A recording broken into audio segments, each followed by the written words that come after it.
ఆ శాటిలైట్ భూమిపైన సెంటీమీటర్ స్థానంలో సైతం చాలా స్పష్టంగా ఫోటోలు తీయగలుగుతుంది. ఎర్త్ను పూర్తిగా స్కాన్ చేసేస్తుంది. అది ప్రపంచంలోనే అత్యంత ఖరీదైన శాటిలైట్.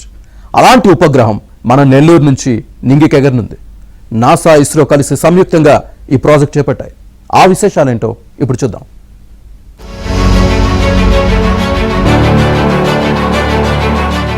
ప్రపంచంలోనే మొట్టమొదటిసారి అత్యంత ఖరీదైన నైసార్ శాటిలైట్ ని నింగిలోకి పంపించేందుకు అమెరికా దేశానికి చెందిన నాసా, మన ఇస్రో కలిసి సిద్ధమయ్యాయి.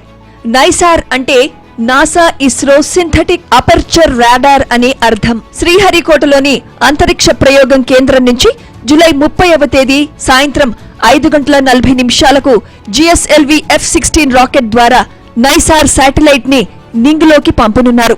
నైసార్ శాటిలైట్ ప్రాజెక్ట్ వ్యయం సుమారు $150 కోట్ల, అంటే 13,000 కోట్ల రూపాయలు. అతి చౌకైన ఇంజనీరింగ్ విధానాలతో మన ఇస్రో కేవలం 800 కోట్లతో తన వాటా కింద పనులను పూర్తి చేసి రికార్డు సృష్టించింది. ఈ ప్రాజెక్ట్ 2014లో పురుడు పోసుకుంది. నాసా గతంలో అనేకసార్లు సార్ శాటిలైట్లని నింగిలోకి పంపింది. భూమిపై మార్పులు, విపత్తులను ముందుగానే వేగంగా తెలుసుకునేందుకు, స్పష్టమైన చిత్రాలు పొందేందుకు అత్యాధునిక శాస్త్ర సాంకేతిక పరిజ్ఞానంతో శాటిలైట్ రూపకల్పన చేశారు. మొదట జర్మన్ ఏరోస్పేస్ సంస్థతో కలిసి రూపొందించాలని భావించింది. అయితే ఆ సంస్థ సొంత శాటిలైట్ల రూపకల్పనలో బిజీగా ఉండటం వల్ల వీలు పడలేదు. సొంతంగా రూపొందించేందుకు సొంత నిధుల కొరత తలెత్తింది. ఆ సమయంలో ఇస్రో అతి తక్కువ ఖర్చుతో 2008లో చంద్రయాన్-1, 2009లో రీశాట్-2 శాటిలైట్ ఉపగ్రహ ప్రయోగాలు చేపట్టింది. ఈ రెండింట్లో సార్ పరికరాలు ఉండటం నాసాని ఆకర్షించింది.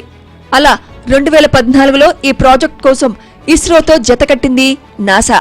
We are going to have a satellite called NISR, NASA ISRO Synthetic Aperture Radar Satellite. This satellite, there are two important payloads. There is a S-band synthetic aperture radar payload and a L-band synthetic aperture radar payload. S-band SAR is realized by ISRO, L-band SAR is realized by JPL USA. And there is a 12-meter unfurlable antenna. And the satellite is totally built by ISRO. Rocket is the GSLV Mark II rocket, GSLV F-16 rocket. So this launch is targeted tomorrow evening 5:40. And this satellite is going to be useful for Earth observation, disaster warning and mitigation. So multiple applications this satellite is going to be useful.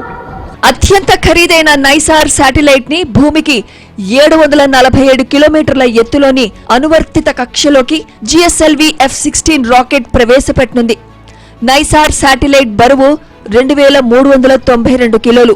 ఇందులో అత్యాధునిక సాంకేతిక పరిజ్ఞానంతో రూపొందించిన sir పరికరాలు ఉన్నాయి. Satellite పైభాగంలో అమర్చిన reflector నింగిలో విచ్చుకోనుంది. అది బ్యాడ్మింటన్ కోర్ట్ వైశాల్యమంత సువిశాలంగా ఉంటుంది. నైసార్ భూమిపై అన్ని ప్రాంతాలని 12 రోజులకోసారి పరిశీలించగలదు. 97 నిమిషాల వ్యవధిలో భూమిని చుట్టేసే సామర్థ్యం ఉంది. నైసార్ నిర్దేశిత కక్షలోకి చేరాక 90 రోజుల తర్వాత నుంచి పనిచేయడం మొదలు పెడుతుంది. భూమిని క్షుణ్ణంగా పరిశీలించే లక్ష్యంతో నైసార్ రూపకల్పన జరిగింది. భూమి ఎగువ పొరలో సెంటీమీటర్ స్థాయిలో మార్పులని పసిగట్టగల సత్తా దీని ప్రత్యేకత. ఏకకాలంలో భూమిపై 240 కిలోమీటర్ల దూరం మేర ప్రదేశాన్ని నైసార్ పరిశీలిస్తుంది. 10 మీటర్ల మేర చిత్రాలు స్పష్టంగా ఉంటాయి. 2 సందర్శనల మధ్య చిన్నపాటి మార్పులని గుర్తించడం మరో ప్రత్యేకత.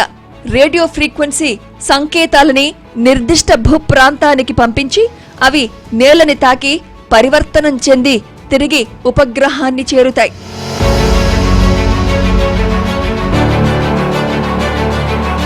నైసార్ శాటిలైట్ సహాయంతో విపత్తులని గతంలో కంటే వేగంగా పసిగట్టే అవకాశం ఉంది. వంతెనలు, పెద్దపాటి కట్టడాలు, నిర్మాణాలు కుంగడాన్ని ఇట్టే కనిపెట్టేస్తుంది. సెంటీమీటర్ పరిణామంలో ఉండే వస్తువులను అన్ని కోణాల్లో స్పష్టంగా ఫోటోలు తీయగలదు. సునామీ, తుఫాన్లు, మంచు తుఫాన్లు, అగ్నిపర్వతాలు, మంచు కొండలు, కొండచర్యల కదలికలని పసిగట్టేస్తుంది. తద్వారా రాబోయే ముప్పును ముందే పసిగట్టే అవకాశం లభించనుంది. దేశాల రక్షణకు సంబంధించి అనేక వివరాలు పొందే వీలుంది. రోజుకి 80 టెరాబైట్ల డేటాని పంపిస్తుంది. ఒక్కో రోజులో 512 గిగాబైట్ల సామర్థ్యం ఉండే 150 హార్డ్ డ్రైవ్లను నింపుతుంది. డేటా ప్రాసెసింగ్, స్టోరేజ్, పంపిణీ వంటివి క్లౌడ్ ద్వారా సాగుతాయి. ఆ డేటాని ఎవరైనా పొందొచ్చు. మన ఇస్రో ప్రవేశపెడుతున్నటువంటి శాటిలైట్స్ అన్నీ కూడా చాలా నాణ్యంగాను అట్లాగే తక్కువ ఉత్పాదన వ్యయంతో చేస్తున్నాము. ఇందువల్ల మనము ఈ పెద్ద అతి భారీ ప్రాజెక్ట్ అయినటువంటి ఇందులో భాగస్వామ్యం అవడానికి అవకాశం దొరికింది. ముఖ్యంగా ఇందులో 3 భాగాలు ఉన్నాయండి. ఒకటి వచ్చి మనకి ఎల్ బ్యాండ్ రాడార్ అని, అట్లాగే ఎస్ బ్యాండ్ రాడార్ అని, అట్లాగే మెష్ ఇన్ రిఫ్లెక్టర్ అనేది ఉన్నది. ఎల్ బ్యాండ్ అనేది 24 సెంటీమీటర్ల తరంగ దైర్ఘ్యం కలిగినటువంటి దాని తరంగాలతో మన భూగోళం మీద జరుగుతున్న అంశాలను పరిశీలిస్తుంది. ముఖ్యంగా ఇక్కడ వచ్చి ఈ అడవుల విస్తీర్ణము, అవి ఎంత విస్తీర్ణంలో ఉన్నాయి, అక్కడ ఎలాంటి మార్పులు జరుగుతున్నాయి, అట్లాగే మంచు పర్వతాలు, అంటే దట్టమైనటువంటి చాలా లోతుకు చొచ్చుకుని పోయి తరంగ దైర్ఘ్యాలు ఆ అంశాలను పరిశీలించి డేటాను అందించడం జరుగుతుంది. అట్లాగే స్మాల్ బ్యాండ్ రాడార్ ద్వారా కూడా అతి సునిశ్చితం చిన్న అంశాలను కూడా పరిశీలిస్తారు. చిన్న చిన్న మార్పులను కూడా పసిగట్టడంలోను, పంటల పెరుగుదలలో, అట్లాగే ఈ పర్యావరణంలో జరుగుతున్నటువంటి అడవుల విస్తీర్ణంలో జరుగుతున్నటువంటి అంశాలను కూడా ఇది పరిశీలించడం జరుగుతూ ఉంటుంది. ఈ మెష్ రిఫ్లెక్టర్ అనేది ముఖ్యంగా ఏంటంటే L band and yes band ఇచ్చినటువంటి డేటాను సంగ్రహించుకొని అందించడం జరుగుతుంది. భూగోళంలో ఉన్న ప్రతి ప్రదేశాన్ని మనకు పరిశీలించి డేటాను పంపిస్తుంది. అత్యంత బరువైన శాటిలైట్లని నింగిలోకి తీసుకువెళ్లేందుకు జిఎస్ఎల్వి రాకెట్లని ఇస్రో రూపకల్పన చేసింది. ఇప్పటి వరకు 17 జిఎస్ఎల్వి రాకెట్ ప్రయోగాలు జరిగాయి. 11 ప్రయోగాలు ఘన విజయం సాధించాయి.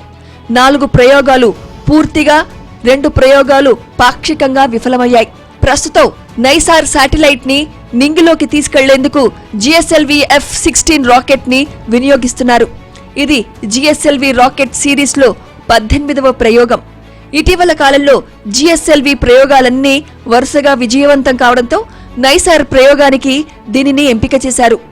ఇస్రో ఇప్పటికే రాకెట్ ప్రయోగాల్లో ఎన్నెన్నో విజయాలు సాధించి ప్రపంచ దేశాల్లో మన దేశ కీర్తిని చాటింది. అమెరికా, రష్యా, చైనా, ఫ్రాన్స్ దేశాల సరసన ఇండియా చేరింది.